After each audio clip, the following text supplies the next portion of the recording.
22 heures, tu rentres de vacances et des extraterrestres débarquent pour t'enlever. C'est l'histoire de Barney et de Betty Hill que je vais te raconter aujourd'hui. On est en 1961 dans la petite ville de Portsmouth dans le New Hampshire où vivent Betty et Barney Hill. C'est un couple américain interracial. Et je le dis parce qu'on est dans les années 60 aux États-Unis et c'était pas très courant. Et d'ailleurs, en cela, on peut les qualifier de couple moderne. Betty est née en 1920, elle a 41 ans au moment des faits et Barney en a 39. Betty travaille dans l'aide sociale à l'enfance dans la ville de Portsmouth, tandis que Barney est employé à la poste et s'investit en parallèle dans les droits civiques des Afro-Américains, notamment en siégeant à la commission des droits civiques du gouverneur du New Hampshire. Le soir du 19 septembre de cette année 1961, Betty et Barney sont en voiture. Ils viennent de passer une semaine de vacances au Canada et sont sur le chemin de leur maison dans leur Chevrolet sur la route N3 en direction du sud. Jusque-là, tout est normal. C'est vers 22h30, alors qu'ils se trouvent sur une route isolée près de la ville de Lancaster dans le New Hampshire, que va se manifester le premier phénomène étrange. Betty lève les yeux vers le ciel et remarque brièvement un objet lumineux au milieu de la nuit entre la lune et les White Mountains. Elle songe d'abord à une étoile ou à un avion, seulement quelque chose l'interpelle sans qu'elle ne parvienne à mettre le doigt sur le pourquoi du comment. Betty ne va donc pas la lâcher des yeux et bien vite elle réalise que c'est la façon dont il se déplace qui est anormale. Intriguée, elle demande à Barney de s'arrêter pour observer l'objet de plus près. Son mari s'exécute et il va lui aussi observer. Ce qu'il voit à travers les oculaires va changer sa vie à tout jamais. Il ne s'agit pas d'une étoile ou d'un avion, mais d'une forme étrange et discoïdale qui tourne sur elle-même, cerclée de fenêtres et de lumières clignotantes de différentes couleurs. Et il n'y a pas que sa forme qui est singulière. Il se déplace de manière ni régulière ni linéaire. Aucun engin volant connu ou animal ne se déplace comme ça. Et ça, Barney, il en est certain. Au moment où il se fait cette réflexion, le couple se sent de moins en moins à l'aise. La nuit est oppressante, ils sont perdus au milieu de nulle part, seuls, face à quelque chose d'étrange, voire même de menaçant. Alors ils commencent à paniquer. À la hâte, ils remontent dans leur voiture et démarrent au quart de tour. Barney regarde dans son rétroviseur et ça ne fait aucun doute, l'objet les suit à la trace et se rapproche dangereusement. La lumière de l'engin se fait de plus en plus aveuglante, alors Barney arrête la voiture et en sort après s'être armé du pistolet caché dans sa boîte à gants. L'objet survole la clairière en face de lui, il est gigantesque, une vingtaine de mètres de diamètre au moins, et au travers des fenêtres de l'appareil, il aperçoit des silhouettes immobiles qui semblent le fixer. Alors qu'il tente de les mettre en joue, il réalise que les muscles de son bras ne lui répondent plus. Il repart en courant vers la voiture et démarre en trombe. Un son strident se met à retentir dans l'habitacle comme un bip bip de micro-ondes. Le bruit retentit une seconde fois, Betty regarde derrière elle et elle se rend compte qu'ils sont toujours là. Il continue à les poursuivre. Brusquement, Betty et Barney sont pris d'étourdissement et d'engourdissement. La fatigue s'abat sur eux sans prévenir et puis c'est le trou noir.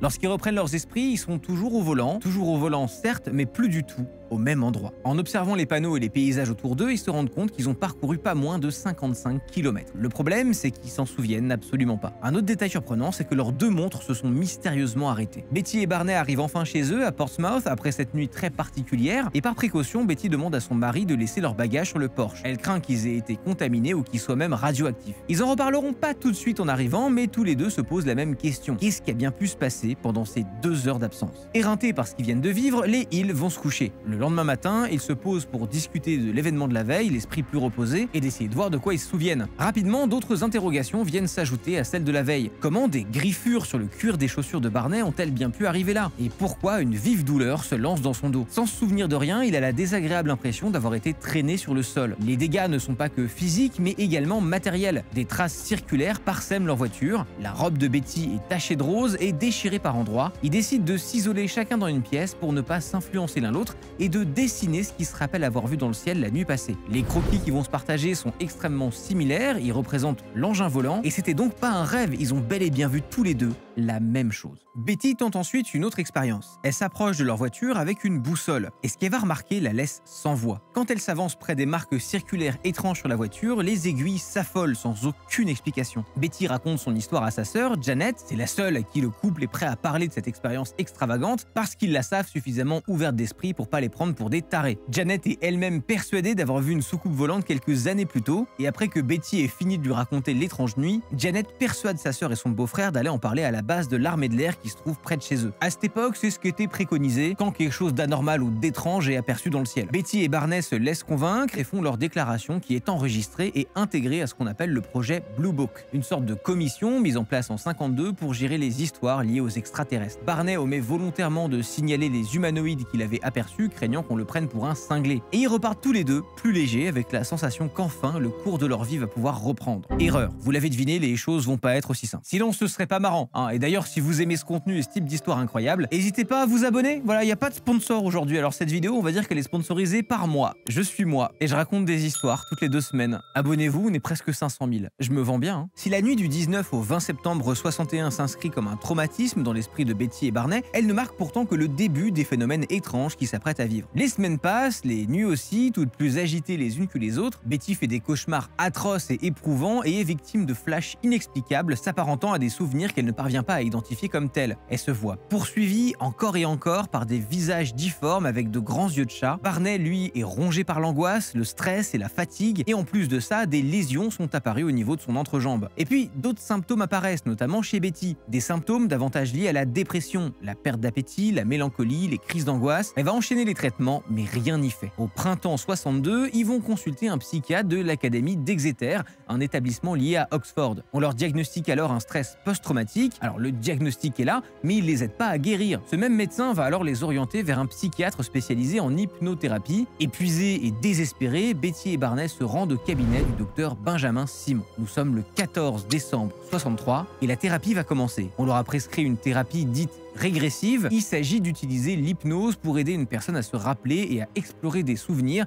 des émotions ou des expériences passées, souvent dans le but de résoudre des problèmes ou de guérir des traumatismes. Alors je vais pas vous raconter n'importe quoi, la médecine c'est pas mon domaine, j'y connais rien. Sachez juste que cette approche est très controversée, ça a pas l'air d'être d'une rigueur scientifique incroyable, et je trouvais ça important de vous le préciser quand même. Cette approche, elle repose sur l'idée que de nombreux souvenirs et expériences peuvent être enfouis dans l'inconscient d'une personne et peuvent influencer son comportement, ses émotions et ses réactions. Betty et Barney vont suivre tous les deux cette thérapie, mais jamais ensemble. Donc je disais, le jour de la première séance arrive, ils sont alors plongés dans un état de relaxation profonde jusqu'à entrer en transe hypnotique. Puis le docteur Simon les encourage à se remémorer cette fameuse nuit. Sous l'effet de l'hypnose, Betty et Barney vont alors revivre cette nuit du 19 septembre 1961. Barney se revoit dans sa voiture, l'OVNI file à toute allure derrière eux, il braque le volant et s'engage sur un petit chemin forestier. Le véhicule va s'enliser et finit par caler. Barney distingue l'OVNI atterrir à quelques dizaines de mètres seulement. Pétrifié de peur, il reste dans la voiture, mais un rayon lumineux émanant de l'objet volant l'immobilise, le force à quitter le véhicule et à s'approcher de ce que l'on peut appeler une soucoupe volante. Au même moment, de petits êtres en sortent, et c'est à cet instant que Barney voit pour la première et la dernière fois de sa vie des extraterrestres. Son souvenir est limpide, les créatures sont grises et humanoïdes. Elles mesurent environ 1,5 m de haut et sont dotées de grands yeux noirs en amande, de narines minces et de lèvres fines. Elles portent des uniformes noirs dans une matière brillante qui ressemble à du cuir, et quand les aliens s'approchent de Barney et Betty, ils vont les séparer avant de les emmener à l'intérieur de l'engin. Là, Barney est allongé sur une table d'examen et soumis à toute une batterie de tests médicaux dont il ne saisit pas la portée ni l'intérêt. On lui prélève des échantillons de cheveux, de peau et de sang à l'aide d'instruments médicaux qu'il n'a jamais vus jusque-là. Instruments qui semblent très avancés et qui ne laissent aucune trace ni douleur. Et pourtant, les petits hommes gris vont quand même lui insérer une sonde anale, lui enduire les parties génitales d'une étrange gelée avant de lui prélever un échantillon de spermatozoïdes. J'aurais pu l'inviter à dîner avant. Les examens se poursuivent sans que Barney ne parvienne à identifier ce que les extraterrestres lui font subir. Il a la vague impression que ces tests ont pour but d'étudier leur physiologie, mais il sait pas vraiment d'où il sort cette information. Est-ce que ce serait une intuition ou plutôt une bribe de conversation entendue? Je dis ça parce que soudainement, ses ravisseurs se mettent à communiquer avec lui par télépathie. Barney se souvient d'un message lié à l'avenir de la Terre et il se sent alors submergé par la peur et la confusion. Les pensées des aliens fusent dans son esprit, mais il peine à en comprendre tout le sens. Cette communication télépathique est extrêmement éprouvante, émotionnellement et déconcertante pour lui. Il se sent impuissant face à l'expérience qu'il est en train de vivre et face à ces êtres qu'il ne connaît pas. Jamais il n'a vécu une telle expérience. Des images affluent dans son esprit ainsi que des impressions, mais l'interprétation qu'il peut en faire n'est que floue. Il a qu'une seule certitude, le sujet central de ses conversations tourne autour de l'avenir de la Terre. Barney revient alors à un état de conscience ordinaire, sorti de sa transe par le docteur Simon, et la chose incroyable, une fois en transe hypnotique, Betty va tenir exactement le même discours que son mari. La même expérience, le même déroulé des événements, les mêmes communications et sensations. Seule différence dans le récit, Betty a subi un test de grossesse, mais surtout, elle se souvient d'une sorte de carte étrange que lui aurait montré l'un des extraterrestres et qu'elle sait être important. À l'issue de l'une des séances, Betty va parvenir à dessiner cette carte stellaire. Il s'agit d'une série de lignes, de points et de motifs complexes tracés sur une surface semi-transparente. transparente. Betty explique alors que la carte représente des étoiles, des constellations et des destinations. Son intuition lui souffle que cette carte joue un rôle important dans la conversation qu'elle a eue avec les extraterrestres, mais sans qu'elle ne parvienne à se remémorer davantage de détails. Elle suppose qu'il pourrait s'agir d'une carte du système stellaire d'origine des extraterrestres, montrant des trajectoires possibles vers la Terre. En 1969, l'astronome Marjorie Fish va identifier un lien entre cette fameuse carte et un modèle tridimensionnel de constellation déjà connu. Et elle en conclut que la carte correspond au système binaire Zeta Reticuli. Les fans d'Alexandre Astier, vous connaissez un peu cette partie de l'histoire. Cette conclusion est d'autant plus légitime qu'elle est soutenue et validée par le professeur d'astronomie Walter Mitchell de l'Université d'État de l'Ohio à Columbus, ainsi que par David R. Saunders, un expert en statistique à l'Industrial Relations Center de l'Université de Chicago. Plus fou encore, Saunders affirme que cette carte comprend des éléments et des détails dont Betty Hill ne pouvait tout simplement pas avoir connaissance au début des années 60. En dehors du test et de cette histoire de carte, l'expérience racontée séparément par Betty et Barney est identique, alors que jusque-là, rappelons-le, le couple n'avait aucun souvenir de cette étrange nuit en dehors de l'observation du vaisseau et de la course-poursuite. Ils avaient simplement constaté tous deux qu'ils avaient subi une perte de mémoire. La coïncidence est ahurissante. Interrogés séparément pendant plus de 7 mois, les versions racontées par le couple vont toujours parfaitement coïncider. Ces séances sont toutes enregistrées séparément et jouent un rôle essentiel dans la récupération des détails de leur expérience. Aux yeux du docteur Simon, ces enregistrements sont des données extrêmement précieuses et pourraient être la preuve tangible du premier cas d'enlèvement d'êtres humains par des extraterrestres. À plusieurs reprises, il insiste sur le fait que le couple est de bonne foi, et avec l'autorisation du couple Hill, le docteur Simon va partager les cassettes dans les médias. Mais c'est en 1965, lorsqu'un journaliste va s'emparer de l'histoire pour écrire un livre sur le sujet, que l'affaire va prendre une dimension médiatique complètement différente. Jusque-là, les époux Hill n'avaient jamais cherché à se mettre au devant de la scène. Ils étaient toujours restés discrets sur leur expérience. Le livre The Interrupted Journey de John J. Fuller va devenir un best-seller. L'histoire fascine, elle fait autant peur que rêver. Et pour cause, l'histoire de Betty et Barney Hill suscite un engouement énorme pour les phénomènes d'enlèvement par des extraterrestres et contribue à populariser le mythe des gris, ces petits hommes venus d'ailleurs. Elle fait partie du socle de base de l'imaginaire ovni aux États-Unis et elle sera même adaptée en téléfilm dans les années 70 avec The UFO Incident, qui deviendra culte pour tous les passionnés d'extraterrestres et d'ovnis, tandis que Betty et Barney vont devenir des figures phares de la pop culture. Barney Hill mourra le 25 février 69 d'un AVC, tandis que sa femme Betty sera emportée par un cancer des poumons en 2004. Toutes les notes de Betty seront exposées dans une collection permanente à l'université du New Hampshire, en se disant que eux sont partis, mais leur histoire reste. Leur histoire, certes, mais aussi les nombreuses controverses et débats sur la véracité de leur récit. Parce que malgré tout l'engouement que l'expérience des Hill a pu déclencher, beaucoup de scepticisme l'entoure. Et la principale raison à ça, c'est tout simplement le manque de preuves tangibles. Malgré leur observation d'un ovni et leur présumée rencontre avec des extraterrestres, Barney et Betty Hill n'ont pas fourni de preuves photographiques ou vidéos de l'ovni ou des extraterrestres. Alors certes, à l'époque, c'était pas courant de se promener avec une caméra à portée de main, mais toujours est-il que s'ils avaient réussi à fournir ce genre de clichés, leurs propos auraient été appuyés par quelque chose de plus solide. Là, c'est pas le cas. Ils n'ont pas rapporté non plus d'objets ou d'échantillons de matériaux liés à leur rencontre avec les gris. Rien qui ne se soit glissé sous leurs ongles, dans leurs cheveux, dans leurs poches, sur leurs vêtements ou quoi que ce soit d'autre. Les traces sur la voiture ou les taches sur la robe n'ont jamais pu être identifiées comme étant liées à un phénomène paranormal ou extraterrestre. On a vu que les Hill ont également affirmé pendant leurs nombreuses sessions d'hypnose avoir subi des examens médicaux. Mais là encore, il n'y a aucune preuve tangible pour vérifier ces faits. Les examens ont laissé aucune cicatrice ou blessure, ni même de simples traces de prélèvement. Et pour finir, les Hill sont les seuls témoins oculaires de leur présumée rencontre avec des extraterrestres. Croire en leur histoire, ça revient à croire en leur récit de séances d'hypnose. Parce que c'est là finalement que se trouve le cœur de leur expérience. C'est ces souvenirs identiques relatés séparément qui portent le plus à croire qu'ils n'ont pas pu inventer tout ça. Sauf que là encore, il y a un mais. Il se trouve que le traitement régressif par l'hypnose par lequel le couple a été traité, c'est une méthode très controversée. Elle est sujette à débat, faute de preuves empiriques quant à son efficacité, et son utilisation n'est pas recommandée par la majorité des spécialistes de la mémoire et des traumatismes. La plupart du temps, on l'utilise pour traiter des problèmes tels que le stress post-traumatique, les phobies, les troubles de l'anxiété et d'autres troubles émotionnels. Mais le problème majeur de l'hypnose régressive, c'est qu'elle augmente considérablement le risque de création de faux souvenirs. Autrement dit, les souvenirs récupérés sous hypnose peuvent être influencés par des suggestions du thérapeute ou de l'environnement au moment de la séance, qui peut entraîner la déformation de certains souvenirs ou pire, la formation de souvenirs erronés ou de souvenirs fabriqués. Les patients croient alors dur comme fer en leurs nouveaux faux souvenirs et font preuve d'une bonne foi totale, puisque pour eux tout ça est bel et bien réel. En plus de ça, en situation d'hypnose, la création de ces faux souvenirs peut être doublée de biais venant de l'influence involontaire du thérapeute sur son patient. Ce dernier se trouve en état de relaxation profonde et de réceptivité accrue. Du coup, il suffit que certaines questions soient posées d'une façon plutôt qu'une autre pour que ça ait un impact sur la psychologie du patient et sur ce qui se passe dans sa tête. Et ça se joue parfois à certains détails, vraiment des tout petites nuances. Les patients peuvent se sentir subtilement ou indirectement encouragés par le thérapeute ou l'environnement à fournir des réponses conformes aux attentes, et en particulier si l'affaire suscite déjà un intérêt public ou médiatique. Ils peuvent involontairement donner des réponses qui confirment les attentes ou les croyances du thérapeute sur l'événement ou le phénomène en question. On appelle ça le biais de confirmation. En fait, le simple fait de faire cette séance est une suggestion pour le cerveau qui a un souvenir enfoui et donc augmente les chances de création inconsciente de souvenirs. Tout ça pourrait constituer une explication sur le fait que le récit des Hill est aussi bien rodé et que les éléments de leur histoire coïncident les uns avec les autres. Et ça explique également pourquoi la communauté scientifique est tant divisée quant à l'efficacité et à la validité de l'hypnose régressive, et pourquoi les professionnels de santé mentale, avec leurs collègues chercheurs, considèrent généralement cette méthode plus dangereuse qu'efficace. Dans le cas de Betty et Barney, le docteur a lui-même finalement conclu au fantasme partagé, malgré toute la bonne foi du couple et la synchronisation parfaite de leur histoire. D'ailleurs, quand je vous ai raconté cette histoire en détail, peut-être que certains d'entre vous se sont fait la réflexion: ah mais c'est un cliché de ouf, le coup de la soucoupe volante, le rayon lumineux rouge, les petits bonhommes gris qui te mettent des sondes anales comme dans South Park, bah ça correspond vraiment à la caricature qu'on peut se faire des extraterrestres aujourd'hui. Mais figurez-vous que c'est à juste titre, parce que 62 ans après, cette description des petits gris est encore la plus répandue dans notre culture populaire, à tel point que même l'emoji de l'iPhone pour les aliens y correspond